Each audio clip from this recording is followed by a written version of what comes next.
د پاکستان لخوا د تورخم دروازې تړل او د جنرال مبین غبرګون. پاکستان د تورخم تړلو سره څه موخه لري؟ جزئیات هم دلته وګورئ او چینل سبسکرایب کړئ.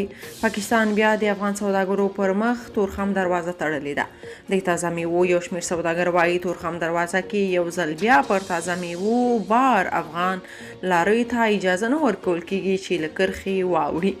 دوی وایي له تیرو 3 ورځو راهیسې یې موټرې په انګور بار ولاړې دي، خو د پاکستان حکومت په دې بهانه چې د انګور د افغانستان نه بلکې د تاجکستان دي د وختو اجازه نه ورکوي. د قدیم په نوم د تازه میوو یو سوداګر چې له افغانستان یې انګور بار کړي دي وایي له تیرو 4 ورځو راهیسې تورخم دروازه کې انتظار باسي څو یې موټر ته اجازه ورکړل شي، خو د ده په خبره نه پرېښودل کیږي. هغه ازادۍ راډیو ته وویل افغانستان هم انګور رابار کړي دي، دا انګور زموږ مخې ته خپله شکول شوي دي. په افغانستان کې په باغو کې د دلته د پاکستان ګمرکاتو والا دی له دې وجې درولی دی چې د تاجکستان انګور دي، خو دوی وایي چې د انګور د افغانستان دي او له افغانستان څخه تاجکستان ته ځي. د افغانستان او پاکستان د ګډې سوداګرۍ خونې یو مسؤل خانجان الکوزي وویل د تاجکستان او مرکزي اسیا انګور د عقرب او قوس میاشت کې بازار ته راوځي.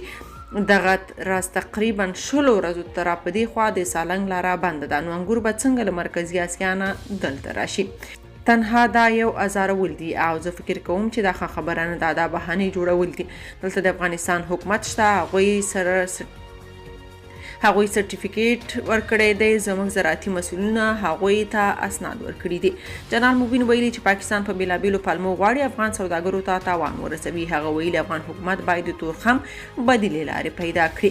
د سپټمبر په 9 وروسته له هغې چې د طالبانو پاکستان پوله ساتو ترمنځ نښته وشوه، دا 3م ځل دی چې د پاکستان حکومت د تازه میوو او سبزیو موټرو په مخه د تورخم دروازه تړي.